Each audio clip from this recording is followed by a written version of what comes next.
ลังน้ำตาเรื่องใดน้องเนื้อทองน้องจึงบอกมาสิ่งน้องอะไรห่วงหาเสลยเรื่องมาเถิดน้องคนดีมีเรื่องใดน้องจึงห้องไห้หรืออายที่พลาดไปดวงใจจึงได้มองเศร้าชีวีถ้าอายมีเรื่องขัดข้องหรือดีให้น้องลงโทษทันทีสิ่งที่บ่ดีอายยอมคนเดียวสาเดียวเท่านี้อายขอเป็นทาสงามงอนทุกอย่างอายบ่หลอกหลอนยังอักบังอ่อนด้วยจิตใจเดียวถึงมียิ่งหมื่นพันอายบ่ขอเกี่ยวจะขอหักน้องคนเดียวหากอย่างมันเหนียวเนื้อดวงหรือทายดวงใจอ้ายเอ้ยอ้ายยังคอยเฝ้ายังหักน้องดังเหมือนเงาทุกวันคำเศร้าไอ้เฝ้าคอยใจถึงสี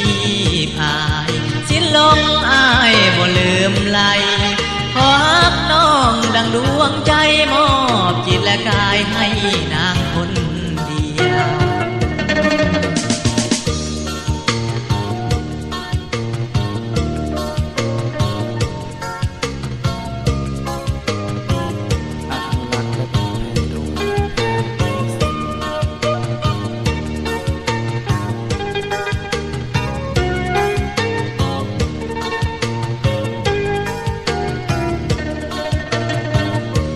เดียวเท่านี้อ้ายขอเป็นทาสงามงอนทุกอย่างอ้ายบ่หลอกหลอนยังหักบางอ่อนด้วยจิตใจเดียวถึงมียิ่งหมื่นพันอ้ายบ่ขอเกี่ยวจะขอหักน้องคนเดียวหากยังมันเหนียวเนื้อดวงหรือทายดวงใจอ้ายเอ้ยอ้ายยังคอยเฝ้าน้องดังเหมือนเงาทุกวันคำเศร้าไอ้เฝ้าคอยใจถึงสีพายสิ้นลมอ้ายบ่ลืมไหลขอหักน้องดังดวงใจมอบจิตและกายให้นางคนเดียว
เปลี่ยนไป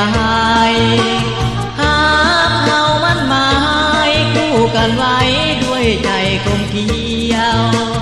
ความฮักบ่มนมองบ่ประคองแต่น้องนางเดียวอายและน้องบ่คงเกี่ยวอายและน้องบ่คงเกี่ยวมีเพียงฮักเดียวไปสู่สิวันแม้มีอุปสรรคสมัครหักกันแล้วนะบ่ห่างลาพร้อมกันมาร่วมทุกข์สุขสันต์ถึงจะยากจะจนเฮาสองคนสู้ทนฝ่าฟันน้องก็ถือด้วยใจมั่นน้องก็ถือด้วยใจมั่น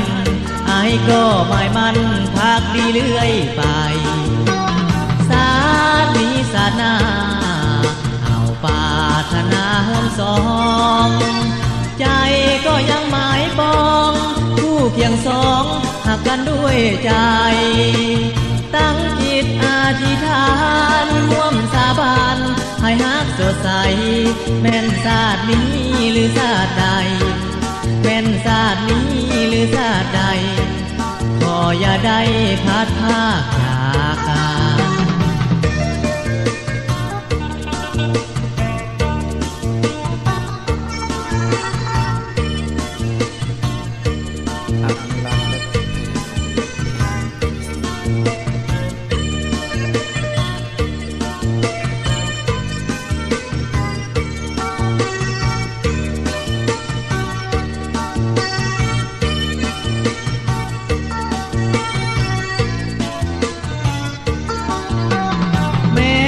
อุปสรรคสมัครหักกันแล้วนะบ่ห่างลาพร้อมกันมาร่วมทุกข์สุขสันต์ถึงจะยากจะจนเฮาสองคนสู้ทนฝ่าฟันน้องก็ถือด้วยใจมั่นน้องก็ถือด้วยใจมั่นอายก็หมายมั่นพักดีเรื่อยไปศาสตร์นี้ศาสนาเอาปรารถนาห่วงสองใจก็ยังหมายปองคู่เพียงสองหักกันด้วยใจตั้งจิตอธิษฐานร่วมสาบานให้ฮักสดใสแม่นศาสตร์นี้หรือศาสตร์ใดแม่นศาสตร์นี้หรือศาสตร์ใดขออย่าได้พลาดพลาด